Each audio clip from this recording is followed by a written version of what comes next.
بسم الله الرحمن الرحيم الحمد لله رب العالمين والصلاة والسلام على سيدنا محمد وعلى آله وصحبه أجمعين أما بعد. So in our last week's lesson, I had stopped at the point where the people had surrounded Uthman ibn Affan's house. The protesters had surrounded and they had demanded one of three things. They said that number one, you either resign and you hand over the position, to whom they did not say. Number two, that you must willingly give yourself up so that qisas be done on you because you attempted murder. Okay, so what was the murder charge? What was the murder charge? The letter that you wanted to kill all of us, and this is in dhulm. So you give yourself up, and the Islamic Sharia is then basically applied, and you have qisas. Or number three, they said that you leave it up to us and we will fight you even unto death. So Uthman ibn Affan refused to do any of these things. He did not want to surrender, and he did not, obviously, he didn't deserve the death penalty, as he himself said multiple times. Why would they, on what basis are they going to kill me? And as I said, that this 30 to 40 days that he was surrounded by the siege, the fact of the matter is we only have reports here and there. We have to piece it together what exactly happened. And during this time, a number of reports tell us that a number of negotiations took place between Uthman and the people around him. And for example, sometime during this siege, perhaps at the beginning, one of the people entered in and demanded from Uthman that he hand himself over to basically be executed. And Uthman said, on what basis are you fighting me? And this young man said, Allah says in the Qur'an, أُذِنَ لِلَّذِينَ يُقَاتَلُونَ بِأَنَّهُمْ ظُلِمُوا وَإِنَّ اللَّهَ عَلَى نَصْرِهِمْ لَقَدِيرٌ. Permission has been given to those who have been wronged that they fight, and Allah is indeed capable of helping them. And you have wronged us, and so we are fighting you. أُذِنَ لِلَّذِينَ يُقَاتَلُونَ بِأَنَّهُمْ ظُلِمُوا. Right? So because dhulm has been done to us, we are now allowed to fight you. So he used this ayah of the Qur'an as an evidence. And Uthman said, I know exactly when that ayah came and to whom it was revealed. This ayah came because the Quraysh were persecuting us, and Allah gave us permission to wage jihad against them. And this is the first verse in Surah Al-Baqarah, the first verse that Allah Azza wa Jal allowed jihad. And this is the characteristic of the Khawarij from the very beginning. They take a verse that is meant for the believers, the Sahaba, and they apply it in an incorrect interpretation. And this is, to this day, this radical strands and these jihadist militant groups, to this day, they take these verses out of context. And again, the irony, this they say it was a shab, a young man. This young man has never met the Prophet, has never heard the Qur'an recited directly from him, and he assumes that he knows the Qur'an better than Uthman ibn Affan. And during these 30 to 40 days, Uthman ibn Affan multiple times mentioned some of his blessings, and honestly you cannot help but feel sadness and pity that Uthman had to negotiate with these protesters by reminding them of his own blessings. And again, we don't know exactly when each of these incidents occurs, but we know that during this month, multiple times he addressed the people around his house. At times he mentioned the famous hadith of the Prophet ﷺ climbing Uhud with Abu Bakr, Umar and Uthman. And he reminded them that I was there, and the Prophet ﷺ said this. At times he reminded them of the Prophet ﷺ telling him after he financed the Battle of Tabuk, that Wallahi ma darra Uthman ma fa'ala ba'da al-yawm, that you are criticizing me for all of these points, but do you know that the Prophet ﷺ said in the Battle of Tabuk that doesn't matter what I do, it's not going to be worthy of criticism. Who are you to criticize when the Prophet ﷺ has basically given me that open check that no matter what Uthman does, it will not harm him? How can you be now qualified to criticize after this? And it is even said that he reported, go ask so and so and so and so, they were there at the time. And these were Sahaba that were there when the Prophet ﷺ said this. Go and ask them that the Prophet ﷺ said this. As well, he told them that when the time came, so as I had mentioned, that initially the protesters surrounded the house. We don't know exactly when. In the beginning, it was just protesting so that he could leave and he could come out. Eventually, they stopped him from leaving, but visitors would come in. Eventually they stopped the visitors from coming in. And then eventually they even stopped food and water from being delivered to his house, right? And again, we don't have a timeline. There's no way, there's no detailed timeline. And perhaps there were times where even food and water was not allowed, then some was allowed to come in. So perhaps it was back and forth. But we know that there were times where there was no permission given for Uthman to go to the masjid. During that time, he addressed them while they were in the masjid from his house. And this demonstrates that his house was within hearing distance of the masjid. Maybe 20 feet, 30 feet, maybe even 40 feet, but with a loud voice you could hear. And he tells them that the very place that you are praying inside the Masjid al-Nabi sallallahu alaihi wasallam, I was the one who purchased it. And the Prophet ﷺ said, who shall purchase it and he shall have Jannah. Remember we talked about the blessings of Uthman. And one of the blessings, one of the last things that he did in the life of the Prophet ﷺ was that he expanded the Masjid of the Prophet ﷺ towards the eastern, towards the north, south, eastern side of the Rawdah. So he purchased that, the back part of the Rawdah, and he purchased it. And that was the area of the masjid that was closest to his house anyway. And the people were praying there, and he called out to them that, do you not know that that very place that you're not allowing me to pray, I cannot pray, I was the one who purchased it. And the Prophet ﷺ said, who shall purchase this? He shall get Jannah. So again, we have these snippets here. I cannot make the whole story, unfortunately, for you, but we have these snippets. And another very sad snippet that we have is that when they prevented water from being delivered to his house, he said, how can you deprive me of water when I was the one who gave the Muslims water and I purchased Bi'r Ruma for them? How can you, what right do you have to deprive water from me when I was the one who purchased Bi'r Ruma for them? So all of these snippets throughout these 30, 40 days, unfortunately he is having to remind these ruffians, these riffraff, of the status that the Prophet ﷺ said that he had. And according to Ibn Sa'd, the famous historian, at one point he told them, he predicted that, O people, do not kill me. For by Allah, I am a brother and a leader. I'm a Muslim and I'm also an appointed leader. And I only want what is best. In uridu illa al-islah mastata'. This is an ayah of the Qur'an. And it is upon the tongue of the Prophet Salih alayhi salam that he says, In uridu illa al-islah mastata'. I only want to do what is best as much as I can. And Shu'aib alayhi salam, and also isn't it Hud? Two of them have the same thing. And Uthman says, I only want what is best. Don't criticize me.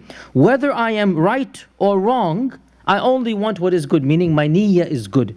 Even if you disagree with my policies, I only want what is good for the ummah. وَلَئِنْ قَتَلْتُمُونِي. But if you kill me, then you shall never be a jama'ah together again. Nor shall you fight behind one flag again. Nor shall you ever divide the ghanima together again. Meaning, my death will be the end of the unity of the ummah. So he predicted this for the people around him. And he said that, I beg you not to kill me, not for my sake, for the sake of the ummah. That your killing of me shall lead to the beginning of the end for the ummah. And Al-Hasan al-Basri, was a teenager who was in Medina at the time. Al-Hasan al-Basri is a live witness to what is going on. Meaning he's in Medina, but he's probably 15, 17 years old. He's just a young teenager. And so he's come from Basra and he is in Medina and he is seeing firsthand. Of course, he's too young to even do anything on either side. He's just a young child, young man at the time. But he is an eyewitness, Hasan al-Basri. He's an eyewitness. You've all heard of Hasan al-Basri, the famous tabi'i, perhaps the most famous tabi'i of ever. And he died 110 hijrah. This is now 35 hijrah, right? So he is a very young man and he is in Medina at the time when all of this is happening.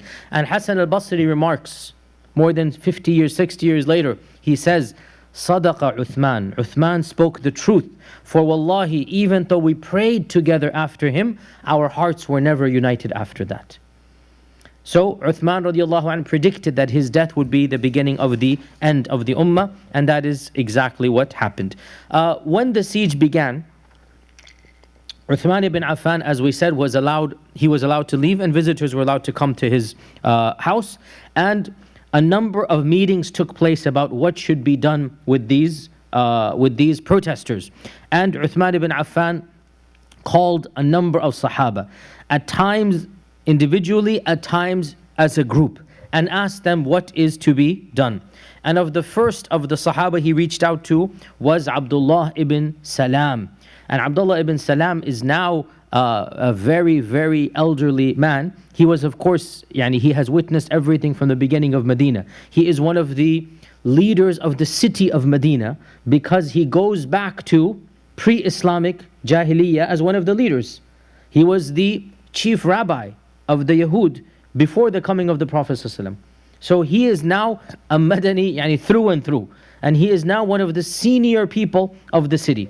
And he asked Abdullah ibn Salam, what is your advice, what should I do? And Abdullah ibn Salam said that keep your hands down, keep your hands shackled to yourself, for that will be the best excuse in the eyes of Allah, you will be the victor. Don't raise your hand up, keep it down, and that will be the best excuse in the eyes of Allah.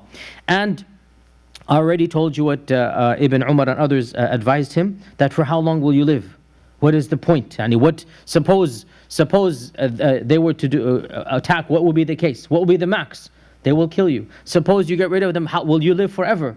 So if death is inevitable, die the best death without having killed anybody. And many of the Sahaba dedicated themselves or suggested to the Uthman that they would be willing to protect Uthman personally. And of them is Al-Harith ibn Nu'man, that he said, give us the command and we shall fight them. And Al-Mughira ibn Shu'bah, one of the senior of the Sahaba, Al-Mughira ibn Shu'bah, he said, O Amir al-Mu'mineen, you have the numbers and the quantity on your side, and you are on the side of the truth, and they are upon the batil. You have the numbers and the quantity. Give us the command and we'll fight for the truth against them. But Uthman said that phrase that was to become his motto. Throughout all of this 30, 40 days, he would always repeat the same phrase over and over again. I shall not be the first person after the Prophet ﷺ to shed the blood of a Muslim. It's not going to go down that I am the first person in my watch, and because of me, that Muslim blood was shed. So he insisted that none of the Sahaba would basically defend him physically, and they obeyed him until the very end. And of those who was of the elite, of the vanguard of defending Uthman ibn Affan was Abdullah ibn Zubayr. Abdullah ibn Zubayr, who is at the prime now of his manhood. Of course, eventually he will become his own Khalifa. Eventually he will not take allegiance with the Umayyads, and he will consider the Umayyads to be a tyrannical, un-Islamic entity, and he will form his own Khilafah in Makkah and Medina. That's going to happen later on. We'll come to it when we get to it. Right now he is in the formative period. He's in his 30s right now, and Abdullah ibn Zubayr now says to Uthman ibn Affan that uqtuluhum, go ahead and fight them and kill them, for by Allah we have Allah's permission to defend and fight on your behalf. Meaning, the Sharia has given you the green light. You are surrounded, they are depriving you of food and water, they might even kill you. You have every Islamic right to go and fight them. And others of the Sahaba said that you have enough defenders and supporters, just give us permission. But he kept on saying that, anshudukum lillah, I beg you in the name of Allah to not shed any blood for my sake. So that was the mantra, that was the standard slogan of Uthman ibn Affan: no blood will be spilt because of me. I will not give the command to kill any person. There was also an idea, some say Usama ibn Zayd was the one who suggested it, and perhaps other Sahaba as well. There was also an idea that he be secretly smuggled out and he flee to Makkah. So this idea was also suggested, that he should just basically leave surreptitiously and be smuggled to a safe zone. But he turned this idea down as well, because obviously it's not really the manly thing to do. It's not, this is not appropriate for Uthman ibn Affan to simply disappear and run away. And he refused to take that idea as well. And during this time when the affairs of the Ummah now are stopped, he appointed Abdullah ibn Zubayr to take charge of the affairs of the Ummah while he is now under siege, so that the Ummah, whatever needs to be done outside is still being done. So Abdullah ibn Zubayr becomes the temporary in charge of the other affairs. And he also delegated Ibn Abbas to lead the Hajj, because this is Dhul Hijjah of 35 Hijrah. And he's not able to go for Hajj, and the senior Sahaba are stuck. But there's still going to be pilgrims coming from other lands. Somebody has to take charge of the Hajj. So he appoints Ibn Abbas to take charge of the Hajj. And this shows to the very end that he is delegating responsibilities, that he is taking care of what he's supposed to take care of. Despite the fact that he is almost going to die, despite the fact that he's threatened, he is in charge of responsibilities, and he delegates others to take charge of those responsibilities. And at this stage, we can tell from his statements that he still felt there was hope, that he felt that they could be negotiated with, and that when they did threaten him, that he initially was shocked at the level of anger and the level of threats taking place. And as already mentioned, the first time the threats came, perhaps the first week of the protest, that Uthman radiallahu anh came back and his face was pale, the blood had drained from his face, and he said to his family, "Haddaduni," they threatened to kill me by Allah, but for what crime can they possibly kill me? Which means what? That he wasn't expecting the anger and the mob mentality to get to that level. But this is now already taking place, so what's going to happen towards the end? And a time came when visitors, and especially prominent visitors, could not visit him. So we learn from Ibn Sa'd's Tarikh, so Tabaqat. Ibn Sa'd has a famous book called Tabaqat. It's one of the earliest books of history, and it's of the biographies of the Sahaba and whatnot. We learn that he asked for Ali ibn Abi Talib to come, specifically Ali ibn Abi Talib to come. And Ali went with some of his family members. We don't know who of his family members at this time, and realized that Ali had more sons and daughters, because now Fatima has passed away more than 20 something years ago, and he has married after the death of Fatima. When did Fatima die? 6 months after the Prophet ﷺ. So after the death of Fatima, Ali remarried, and he had other children from other women. So it is simply says he went with some of his family, who we don't know. It could be Muhammad ibn al-Hanafi, it could be others, we don't know. So he went with some of his family, and the protesters refused to let him in. And they stood up to try to physically prevent, and the matter became more and more, until his family, it said, who they were we don't know, begged him to go back before he himself was harmed. So the situation is getting so tense that Ali himself radiallahu anh cannot go inside the house of Uthman. So what did he do? He took off his turban. In those days, people recognized people's turbans, especially the senior Sahaba. They had their turbans that people recognized. He took off his turban and he flung it over the crowd to the doorstep of Uthman, where Uthman's, he would obviously have the khadam or the servants are there in the house. So they took it inside. The point meaning, Ali is expressing his support for Uthman, that I tried to come. You called me, I tried to come.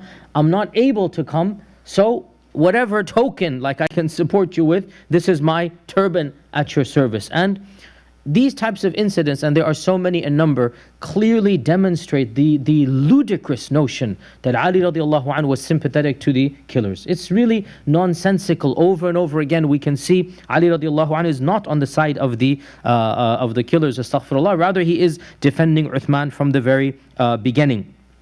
And at one point, Ka'b ibn Malik, we all know Ka'b ibn Malik, we had a whole lesson about Ka'b ibn Malik. At one point in the siege, Ka'b ibn Malik gathers together the Ansar. He goes to their houses, he gathers together the Ansar, and he marches with them to the house of Uthman, and he says, he gets inside the house, he says that, O Amir al-Mu'mineen, we are the Ansar, and we shall show you that we are Ansar. What does Ansar mean? The helpers. The helpers. And he says, we shall be the Ansar of Allah again as we were the Ansar of Allah before. And Zayd ibn Thabit, also from the Ansar, and from this delegation, Zayd ibn Thabit said that Nasarna Rasulullah sallallahu alayhi wasallam wal ana nansuruka. We were the people who helped Rasulullah, now we will help you as well. So Zayd ibn Thabit and Ka'ab ibn Malik and others of the senior of the Ansar are physically now willing to fight on behalf of Uthman, and Uthman once again says to them, I do not want any fighting. Do not, get rid of the crowds or protests and go back, and do not physically engage with them. And at some point in time, and again, that's the sad reality, we don't have a timeline, we have to reconstruct. At some point in time, the Sahaba became so worried about the safety of Uthman that many of them volunteered to live in the house with him. They slept in the main room and they became his personal bodyguards for the last few days of his life. Radiallahu an. And people like Abu Hurairah and Abdullah ibn Umar and Al-Hassan ibn Ali and others of the senior Sahaba actually moved into the house of Uthman and stayed there physically for the last few days because of the tense situation and scenario. And as well, Al-Marwan ibn al-Hakam, who is his cousin. And that also shows it doesn't make sense for Marwan to have forged the letter. Now he's clearly willing to lose his life. He's willing to fight to defend Uthman. It makes no sense to accuse him of forging the letter, right? That's what some of the medieval historians said. And these are not from the other group. These are from our own group. Some of our own scholars said it's most likely Marwan. But if you really think about it, there doesn't seem to be a motive. There doesn't seem to be, it just doesn't match up that Marwan would be the one forging the letter. And right now we have him inside the house, armed to the hilt, willing to defend Uthman to the death. How can Marwan then be the one who forged the letter? Doesn't make any sense whatsoever. So he is with Abu Hurairah, with Abdullah ibn Umar, and Abdullah ibn Zubayr then sends a letter to him, or a messenger to him. And Abdullah ibn Zubayr is the one who has been appointed to be in charge of the affairs of the city and of the state while Uthman is under siege. And Ibn Zubayr says, if you want, I can also join that group to protect you. And if you want, I can remain where I am, and I have a group under my command that are willing to obey me at any time. Meaning, you have two options. O Amir al-Mu'mineen, I can also join the elite guard inside by myself, or I have a group of fighters basically that are under my command, and whenever you need, we will have a whole group willing to defend. And this also shows therefore that there were groups of the Sahaba that had prepared themselves in case there was fighting, that they would defend, but they weren't physically inside of the house of Uthman. So Uthman sent the messenger back thanking Abdullah ibn Zubayr and saying, if you come here, you will just be one more person in the crowd. Stay where you are, and that will be more beneficial. Don't come with your entire group until we need you. And multiple times during the siege, the situation became so tense that some of the Sahaba tried their best to defend even without the permission of Uthman.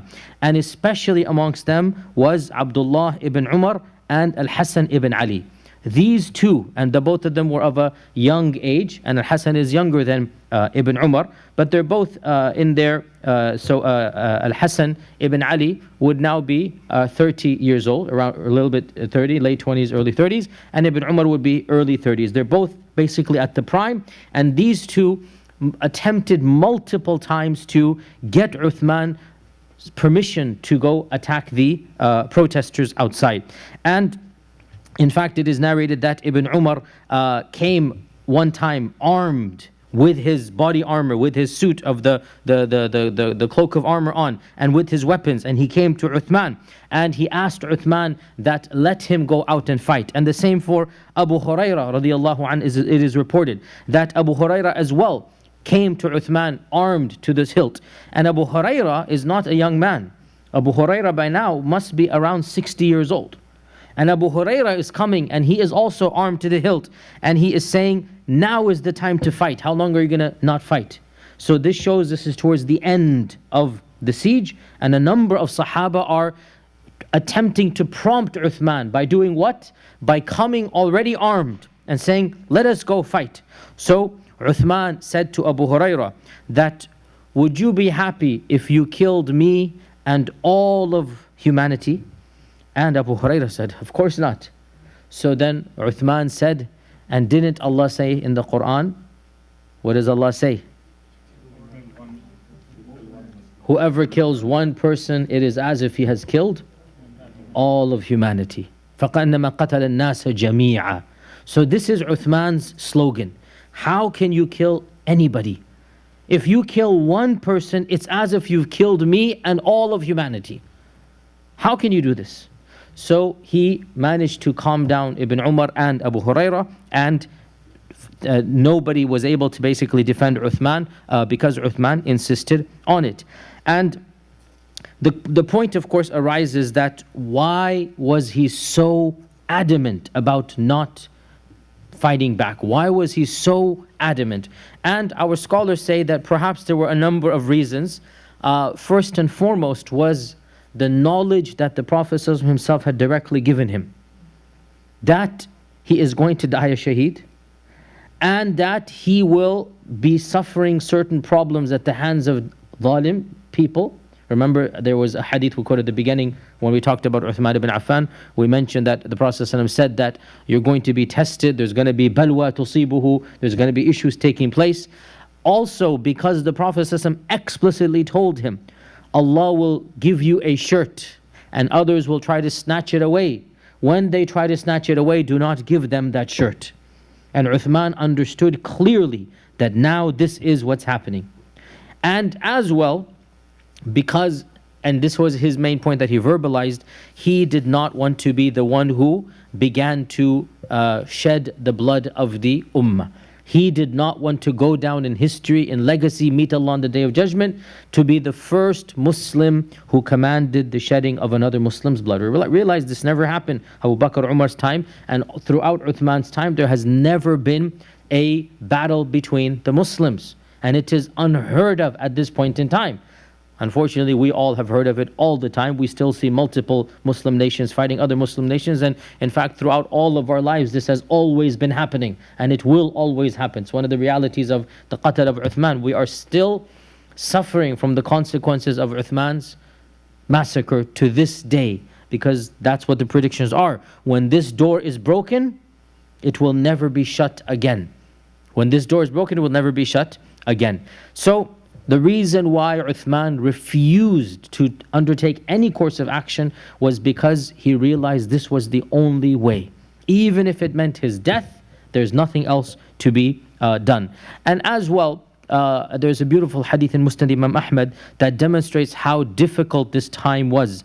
That our Prophet ﷺ predicted or said, there are 3 trials. Whoever has been saved from these 3 trials has been saved from everything. What are the worst 3 trials that mankind or the Muslim ummah will face? The worst 3. Well, number 1 is, before the Dajjal, is the death of the Prophet ﷺ. That's one of the worst trials. And was it not one of the worst? What happened to the Muslim ummah? More than half of the tribes broke away, became murtad again. Because that was their, even the Sahaba went through a phase of difficulty. This was one of the worst trials. Dajjal is another one. And then the third one, the Prophet ﷺ said, and the killing of a Khalifa. The killing of a Khalifa who is patient and clinging to the truth. So one of the biggest fitnas the ummah will undergo is the killing of an innocent Khalifa, even as this Khalifa sticks to the truth, clinging to the truth. And this is understood. There was no other Khalifa in our history that was as pious as Uthman and who was massacred, who was assassinated in that manner, right? That he is literally clinging to the truth as others are attempting to fight him. Of course, many were the Khulafa who were killed and died later on. How can you compare that to Uthman? And Uthman was a blatant assassination. It was not like one person. It was a mob assassination which did not occur to Ali or to Umar ibn al-Khattab radiyallahu anhum ajma'in. So the reason Uthman did not do anything was because that was the only course of option, is not to fight them. And it appears as well that there were some physical altercations between the Sahaba and between the protesters, but none of them resulted in the death of anybody. But blood was spilled. People were wounded, but nobody actually died. We know from one report that at some stage, and we don't know any details of why or whatnot, at some stage, 3 or 4 of the Sahaba were severely wounded. And of them was Marwan ibn al-Hakam, the cousin, and Abdullah ibn Zubayr, and Al-Hasan ibn Ali, the son of Ali ibn Abi Talib, Al-Hasan. In fact, Al-Hasan was wounded so severely that he had to be carried out on a stretcher, bleeding. So some type of altercation takes place. Most likely this is now in the last week, where they might have attempted to storm, or they might have done something, and some of the Sahaba might had to have defended, and then some type of fight broke out. The fight did not result in anybody's death, but the blood was spilt. And finally, things are going to come to an end, and that ending is that Uthman ibn Affan will now resign his fate. And how did this resigning of the fate come about? The night before his death, it is authentically reported in mutawatir narrations, literally out of all of the fitna, all of the reports of the killing of Uthman, this one incident is the one that is reported in literally at least 20 different books. So many different chains. That the night before Uthman's assassination, he saw the Prophet ﷺ in a dream. This was the last night of his life. He saw the Prophet ﷺ in a dream, and with him were Abu Bakr and Umar, waiting for him. They were all dressed and waiting for him. Good clothing and the Jannah clothing, and waiting for him. And the Prophet ﷺ said to Uthman ibn Affan, "O Uthman, break your fast with us. Aftir indana. Break your fast with us." So Uthman woke up, and the first thing he did, he ate suhoor. Because he realized, this is it now. This is it. This is going to be my day. And he fasted on that day, and he told his wife, and his wife's name was Naila. And Naila, by the way, was a Christian who had converted to Islam. Aisha had given her da'wah and she had converted to Islam, and she is the last of the wives of Uthman. And he told his wife Naila that today I will meet al-ahibba, my beloved ones. Today I will meet the Prophet ﷺ and Abu Bakr and Umar. And of course, I mean, his wife said, no, don't speak like this. I mean, that's standard love. That's what happens when that's not going to happen. But Uthman had said to his wife, this is it now. This is what's going to happen. And this was on a Friday, the 12th of Dhul Hijjah in the year 35 AH. Friday, the 12th of Dhul Hijjah in the year 35 AH. And when he wakes up, of course, the Sahaba are still sleeping in the room. Abdullah bin Zubayr, Hassan bin Ali, they're all sleeping in the room. And we do not know how, but he managed to get them all out of the house and back to their houses. We don't know, the books of history don't tell us what he said to them. But whatever he said, he managed to get them out of his house. And Allah knows best, but I mean, maybe he used the excuse of Jumu'ah. That look, today is Jumu'ah, they're not going to do anything. You go pray and then come back. Allah knows best. I mean, we don't know the details. But he managed to get every single one of his bodyguards that were volunteering. These were not professional bodyguards. These were the Sahaba that had volunteered. He managed to get all of them out. And this is early morning Friday. And now he resigned himself to his fate, and he accepted the inevitable, and he realized that his death was going to come, because it's been around 30 to 40 days now, and the situation has gone from bad to worse to really unbelievable. And there's no doubt in my mind, and it's clear from anybody who understands Uthman ibn Affan, he wanted the others to get out of the house so that nothing happens to them. Because he has been told, you're going to die today. I mean, the Prophet has told him in a dream. So he doesn't want any other Sahabi in the house. He doesn't want anybody to die other than himself, which is exactly what happened. Not a single person died on that day other than Uthman. and he insisted to get rid of all of the Sahaba. How he did it, I mean, truly, he must have been extremely forceful. He must have used the same, you want to call it emotional blackmail, but it is the reality. Like he basically said, by the rights Allah has given me, he's done this before, that I am the one you have to obey as the Khalifa, you cannot fight them. That's what he's been saying, that as your leader, you cannot disobey me. I ask you in the name of Allah. So whatever he did, he got rid of all of them. And this is on the Friday morning, the morning of the Friday. His house is now empty of anybody except for his wife Naila, who is in the chambers. That's it. Everybody else has gone. And he actually opens up the door after everybody has gone. And they've seen all of the Sahaba leave. He opens up the door and he sits down and opens up the Mus'haf, resigning himself to death. Because now he knows this is what's going to happen now.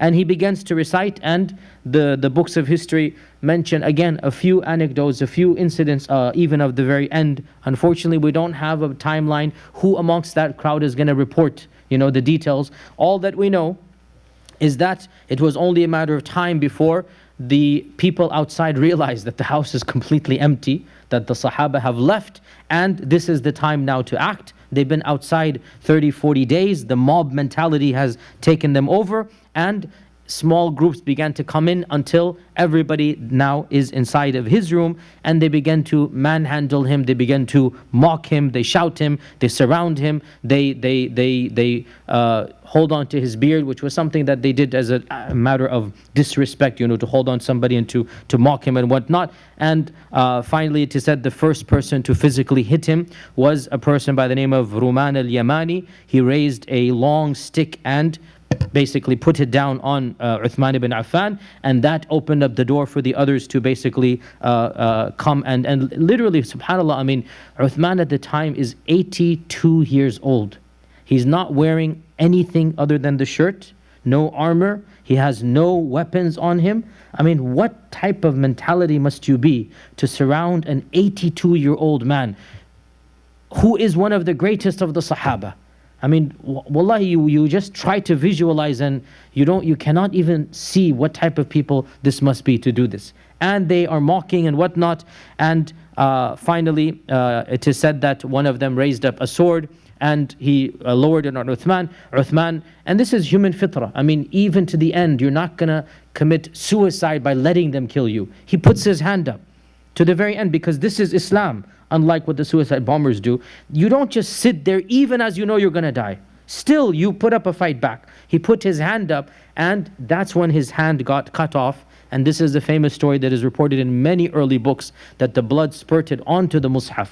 This is the famous story, it's true. It spurted onto the Mus'haf, and it came onto the verse, فَسَيَكْفِيكَهُمُ اللَّهُ, that Allah will take care of them for you. Allah is enough for you. He will deal with them. فَسَيَكْفِيكَهُمُ اللَّهُ. That's that famous incident that took place where the blood of Uthman came upon the Mus'haf. And it is said that even as he saw his hand cut off, he said, woe to you, that was the first hand that wrote the Qur'an down. Meaning the first scribe of the Prophet ﷺ. The first scribe, because in Makkah, who could read and write? In Makkah, you had barely 5 people who could read and write.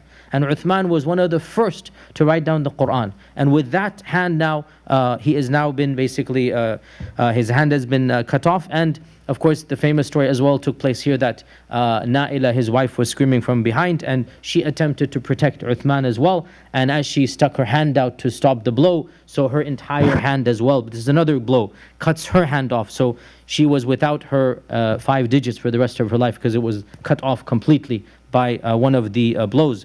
And multiple blows are coming until it is said that the final blow that came to the head of Uthman, or the neck of Uthman, was from Jibla, was his name, Jibla, which was the name given in the books. And he was a large, dark man from Egypt who finished the dastardly deed. And this was the basically the death of Uthman ibn Affan radiyallahu an. Now, we have to pause and go into a very difficult tangent here, a very awkward tangent. And again, it's better you hear it from me than from other people. This has always been my philosophy, not to sugarcoat and not to hide anything, but to rather explain it if possible, or tell you the truth, or say it's not authentic, whatever it is, but it's rather better that you hear it from me than from other people. One of the most difficult things for us to understand is that some of the people who were amongst the critics of Uthman seem to have been from noble families. And perhaps the most noble-blooded critic was Muhammad ibn Abi Bakr. This is a very problematic issue. And again, perhaps in a previous generation, in another time and place, it would have been nice to simply overlook this and move on.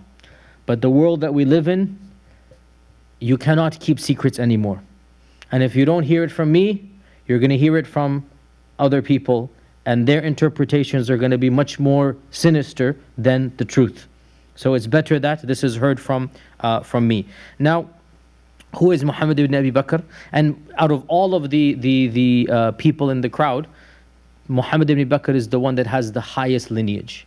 The majority of them have nothing to do with the Sahaba. The majority of them are the riffraff and the ruffians from the various places. Apparently, one of them was Muhammad ibn Abi Bakr. And Muhammad ibn Abi Bakr, there are even allegations. Some books say that he was of those who participated in the actual killing, but we will say that's not true. We'll say that's not true, and we'll explain why. Who is Muhammad ibn Abi Bakr? Muhammad ibn Abi Bakr is the youngest son of Abu Bakr as-Siddiq, and his mother is Asma binti Umays, and he was born in Hajjatul Wada', during the Hajjatul Wada'. And he was simply too young to see the Prophet sallallahu alaihi wasallam. So technically he's not a Sahabi. Technically he's not a Sahabi. He could not have seen the Prophet sallallahu alaihi wasallam as a young boy. It's because Hajjatul Wada', think about it. And as I said, there is a category of people, we give them some respect overall, but we don't call them Sahaba. And these are those who were born to the Sahaba, and they would have seen the Prophet ﷺ, or the Prophet would have seen them. So Marwan is a much higher level of this category, because Marwan would have seen the Prophet ﷺ as a 6-7-year-old boy. But Muhammad ibn Abi Bakr would not have seen him. So he is not a Sahabi. And that's very important to make sure that people understand. He is not a Sahabi. Because how could he be when he's literally less than a year old when the Prophet ﷺ passes away? Okay? As well, another twist in the tale, remember Asma. Who is Asma? Asma binti Umays. She is Ja'far's wife, and then she is Abu Bakr's wife, then Ali's wife. And you're forgetting one more, but anyway, these are the three main ones. Ja'far, and then Ali, and then Abu Bakr. She married one after the other, Asma binti Umays. And she has children from all of them, by the way. So, she had married Abu Bakr, so Muhammad is born to her. After Abu Bakr, she marries Ali. So, Muhammad ibn Abi Bakr is raised in the house of Ali ibn Abi Talib. Now, by the way, pause here. This is enough to indicate the lie that there was a tension between Ali and Abu Bakr, because he's raising the son of Abu Bakr. And Muhammad ibn Abi Bakr, his loyalty was to Ali throughout his life. So much so that in the battle of the camel, he was on the side of Ali and his sister was on the other side. Because his sister was on the other side, right? So because he's been raised in the house of Ali, and he views Ali as the father figure in his life because he's been raised in the house of Ali ibn Abi Talib. So some books, and especially the books that are non-Sunni, but even, and I want to be frank here, sometimes even some of our sources, they mention that Muhammad ibn Abi Bakr was of those who had participated in the killing of Uthman. And it is also reported that he suffered a difficult death, somewhat of a punishment death by the people. Allah knows what his fate will be in the Akhirah, in that the early Umayyads killed him because he was a participant in the Battle of Uthman, and they also did things to his body that, again, no need to go into all the sordid details, but his death was not a positive one. He died a young man. He died actually 2 years after this. The Umayyads came to power, and then eventually they got rid of him. They literally killed him, and they weren't very kind with his body, with the claim that he was of those who killed Uthman. And he was of the most prominent who killed Uthman. Now, there is this version of events, but the more stronger version, in fact the strongest version, which we have authentic reports about, and this is the standard interpretation of Ibn Kathir and even Ibn Sa'd before him, and this is the mainstream Sunni interpretation, which doesn't exonerate him, but it makes him much better than of the killers, was that Muhammad ibn Abi Bakr was of those who entered the room on that day, but he did not actually participate in the killing. And this is authentically narrated by a number of different reports, including 1 or 2 eyewitnesses to what is taking place, that when Muhammad ibn Abi Bakr came into the room and Uthman is there reading the Qur'an, because of his seniority in terms of lineage, he was considered to be one of the leaders. So he was of those who approached Uthman ibn Affan, and he was of those who held on to his beard. This is Muhammad ibn Abi Bakr. And Uthman said to him, Ya ibn akhi, O son of my brother, O nephew, meaning your father and me, Ya ibn akhi, this is not your place, meaning you should not be here. You are not a part of this group. This is not your place. Had your father been here, he would never have approved of this. And when he said this to Muhammad ibn Abi Bakr, it is said he felt so guilty that he immediately let go and he left the premises and was not there when the deed took place. Now, to be brutally honest, that doesn't make him innocent either. I mean, he's of the crowd, and before this he has been a part of the crowd, and he is of those who have been not kind to Uthman. And this does raise this issue, and we need to understand, and here's, I hope by now, those of you that have been with me from the beginning, you understand, it is actually a problem when we romanticize each and every human being of the past, and we make them into an angel. It's a problem because when we find out they're not angels, this actually affects our iman. It's actually better to be honest and say, you know what? He wasn't a Sahabi. And of the children of the Sahaba, many are righteous and many are not that righteous. And Shaykh Islam ibn Taymiyyah, he says that Muhammad ibn Bakr was not of the elite of the Tabi'un. He's not a Sahabi. He's not of the elite of the Tabi'un. In fact, his son, Al-Qasim, ibn Muhammad and Abdurrahman ibn Qasim, his son is better than him, and his son was one of the famous 7 scholars of Medina, Fuqaha Sab'a, one of the great scholars of his time.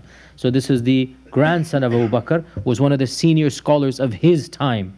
He was not a political figure at all. So the point being that, it's just best to acknowledge this was a time when, yes, the Sahaba had lots of children. Not all of their children turned out to be completely like their fathers. And the main point to recognize, Muhammad ibn Abi Bakr was not a Sahabi. And whatever he did or didn't do, it has nothing to do with the Sahaba. He was a child of one of the best, in fact the best Sahabi, but being the child of the best doesn't mean you are the best. After all, we have in the Qur'an the Prophet Nuh alayhi salam. The Prophet Nuh alayhi salam. Is anybody going to blame Prophet Nuh for anything? You cannot control everybody. And in fact, Abu Bakr didn't even give tarbiyah to him. And we don't even blame Ali radiallahu anhu. It's not, you grow up and you become a man and you leave.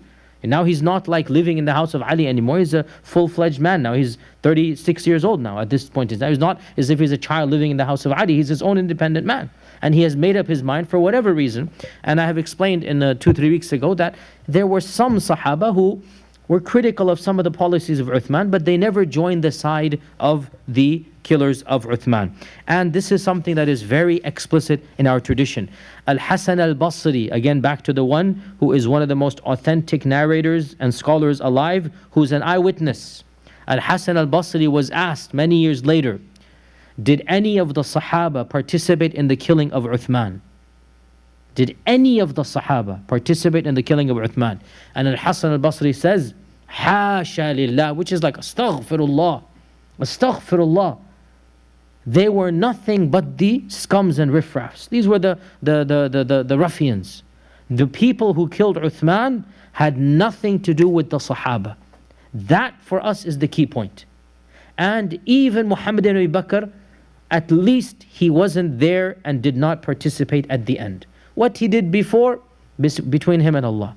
But he was not there in the end, and he walked away from the room in embarrassment and shame and did not participate in the actual killing of Uthman ibn Affan. So Uthman ibn Affan was murdered on the 12th of Dhul Hijjah in the 35th year of the Hijrah, and immediately after his death the crowd fled helter-skelter, dispersed, and this would become the biggest thorn in Ali's Khilafah.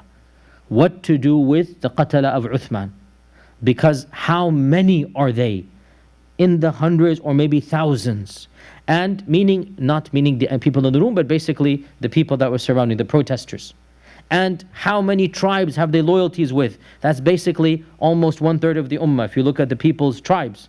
So to wage war against them is to wage war, a major civil war. And we'll get to it, I'm jumping the gun here. This became one of the biggest issues which actually caused the battle of Siffin, the battle of Jamal in particular, because even Aisha was demanding that you need to take action, and we'll get to the why Ali radiallahu anhu felt that this is not the time or place. You're going to have a huge civil war that it's perhaps best to move on now, and you cannot bring that many people to justice. In any case, this is as soon as the murder takes place, the crowd disperses and literally scatters back and flees back to their lands. They're no longer in Medina after this. They're not going to wait for them to be captured.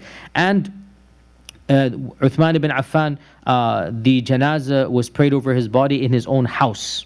They felt that it's safe not to take him to the masjid, but to pray janazah in his own house. And janazah was prayed, and within a day or two, some people say 2 days after, Uthman ibn Affan was then taken at night so that nobody is going to see, just in case somebody's following or whatnot. And he was buried in a garden behind Baqi' al-Gharqad, behind Baqi'. And that is why today, if you go to Baqi', which has been expanded double, triple the amount that it was, you will go to the very end, and they say that is where the body of Uthman radiallahu anhu is. And Allah knows best. I mean, it appears to be, this is what history tells us. You cannot verify, you cannot negate or deny. This is what has been inherited from thousands, hundreds and thousands of years, that's where the body of Uthman is. Uthman radiallahu anhu was not buried in Baqi' because they were worried that these same people are going to dig up the grave and mutilate the corpse. He was buried in a secret location in one of the gardens of Medina that was behind Baqi'. And it is said later on that was then finally, when it calmed down, people who knew, and that was then kept being handed down, that this is the grave of Uthman. Until now, to this day, when you go to Baqi', those of you that have been, you know that all of the Sahaba are buried within the first 50 meters of Baqi'. Every one of them. And to go to Uthman's grave, you have to walk another like 10 minutes. Because that's at the very end of Baqi'. Because it was expanded and it wasn't inside Baqi' when he was buried over there. And the death of Uthman radiallahu anhu brought about not only political chaos, but theological. For the first time, the ummah split up on theological grounds. And two firqas formed at the death of Uthman. Two firqas, the kernels formed. They would come to fruition in the time of Ali. But at the death of Uthman radiallahu anhu is when the seeds are planted. The first of them are the Khawarij, and the second of them are the Shia. This is again from our perspective. The other groups have their version of events. From us, it's very clear that the death of Uthman radiallahu anhu caused two groups, their seeds to be planted. The first are the Khawarij. And As one of the tabi'un said, that رَأَيْتُ قَتَلَةَ عُثْمَانَ, I saw the people who killed Uthman, most of them were amongst the people of Nahawand. The people of Nahawand were the Khawarij. Most of them joined up or they became the Khawarij. So these very people who are political agitators at the time, and you know this is the reality of politics, once you enter it, it's in your blood. Once you get involved in siyasa and whatnot, you are always into it. So it's impossible to imagine these people who have done so much and marched from the various lands and killed Uthman, they're not just going to go home and live normal lives. It's not going to happen. These were the same people who then eventually broke away from Muawiyah and Ali radiallahu anhum and fought the both of them and formed a new firqa. And we already said 2 weeks ago, many of the signs of the Khawarij, we find them in the qatl of Uthman. Their assumption they know the Qur'an better. They quote the Qur'an against the Muslims where it was revealed for the Quraysh of Makkah. These are standard practices of the Khawarij and of radical terror, whatever groups to this day. And this is the reality that we see over here. So this is the first group. And the second group is, of course, the exact opposite. And they are those who view Ali radiallahu anh as being greater than he actually is, as being divinely appointed by Allah subhanahu wa ta'ala, as being infallible, etc., etc., etc. So these two groups were formed at the death of Uthman. And from our perspective, to summarize, and I have to do some more points before we conclude, from our perspective, what is important to note is that none of the Sahaba approved of the death of Uthman, much less participated in his killing. This is non-negotiable for us. And we can clearly say without sugarcoating, this is the reality that we find throughout all of our textbooks. No problems whatsoever. Now, obviously, there is an alternative narrative in other groups' textbooks. Because history is also, depending on what version of theology you follow. And other history books written obviously after ours, Al-Mas'udi, for example, was written in 300 something, and we have Ibn Sa'd and others written in the 200s of the Hijrah.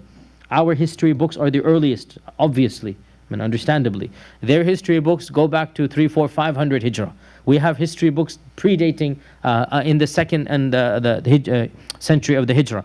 Their history books mention somewhat bizarre events, and in fact, the reality is, without critiquing them, to an emotional level, but being as academic as possible, you actually find their history books seem to grow legends as time progresses. And they seem to find more and more information as time goes on. And of their version of events, they falsely accuse Aisha radiallahu anha of being of the instigators of Uthman's death. Now pause here. Do they love Aisha? No. So why do they bring this in? To show that there was major friction between the Sahaba. And because Aisha is now going to obviously become somebody that they don't like because of Ali radiallahu anh, and so they bring her in. But this is of course ludicrous, because less than 2 years later, Aisha will be the one demanding justice for the killers of Uthman. And she will go out and meet Ali radiallahu anh, as we know what's going to happen in the Battle of the Camel.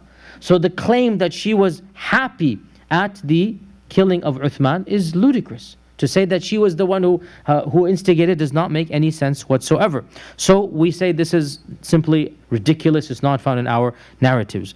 And of course, they also say that Ali himself radiallahu anh was, as far as I know, they do not say he was of those who killed Uthman. Even they would not be able to lie such a blatant lie. But they say that he was happy at the death of Uthman. That he wanted this because he wasn't basically an admirer of Uthman. But from our perspective, we have mutawatir reports, really beyond count. We have numerous reports that Ali was of the main defenders of Uthman, and especially even more than Ali was Ali's son Hassan. And in fact, in some reports, multiple times Ali radiallahu anh himself sent Hassan and Hussein throughout these 30-40 days with supplies, with the demand. And in fact, towards the end, it was Al-Hassan who was in the room Friday morning, and Uthman had to literally kick him out. Al-Hassan ibn Ali was in the room Friday morning on the day of Ali ibn Abi Talib, Uthman ibn Affan's death, to show that what? that he is on the side of Uthman. So this claim that Al-Hasan as well was Ali was happy at the death of Uthman, it makes no sense whatsoever. And out of all of the people who defended Uthman ibn Affan, 3 names come up again and again and again: Abdullah ibn Zubayr, and Ibn Umar, Abdullah ibn Umar, and Al-Hasan ibn Ali. These were the 3 people that, and there were more, by the way. I mean, Abu Huraira, at a 60-year-old man, and he's now this. I mean, multiple people not just him, but I'm saying these 3 were the young men who, to the very end, wanted to defend Uthman ibn Affan. And the final name that we'll mention that is quoted over and over again by that group is Ammar ibn Yasir. That they say that Ammar ibn Yasir was also of those who reveled in the killing of Uthman ibn Affan and perhaps even participated. And we say this is a bold-faced lie. That they have taken something very trivial, and I talked about this a few weeks ago, the whole incident of Ammar, remember? We talked about it, right? Remember that? Minor thing happened, and I'm not going to sugarcoat. Ammar ibn Yasir wasn't the biggest fan of Uthman ibn Affan in terms of his policies. But this does not mean that he was at all on the side of the ruffians. And this is something that's very obvious. We all know you can dislike, let's say, any politician, any or even your CEO, let's say, of your company. You can criticize certain policies. Doesn't mean you're going to want to have somebody murdered. I mean, there's a huge difference between the two, right? And for this group to take those incidents and then blow them out of proportion, really, it's absolutely ludicrous. The final point, which is really very long and convoluted, but I will not go down into this whole path. There is this theory that there is this persona by the name of Abdullah ibn Saba. Abdullah ibn Saba. And Abdullah ibn Saba requires an entire academic lecture, which is going to be very boring for most people, and it's just not worth it to go into. Let's just say that he is a figure that is alleged to have existed, and many Sunni historians view him to be the real founder of Shi'ism. They say he was the one who began some of these doctrines of Ali being superhuman and Ali being this and Ali being that. And there is a theory that he was of those who also participated in the killing of Uthman ibn Affan. And and there are so many issues at stake here. Many of our medieval historians, they kind of liked to believe in these understandings of, oh, this one person began everything, and usually it's more complicated than this. It's not just one issue. And I just want you to be aware, I am fully aware of the whole controversy of Abdullah ibn Saba. I'm only quoting him now so that somebody won't say, oh, you forgot to mention, so and so, and you didn't talk about him. I find it a bit skeptical personally that Ibn Saba participated in the killing of Uthman ibn Affan. And as for his existence and his role in the formation of Shi'ism, that is a whole different topic altogether. And it's not related to the killing of Uthman.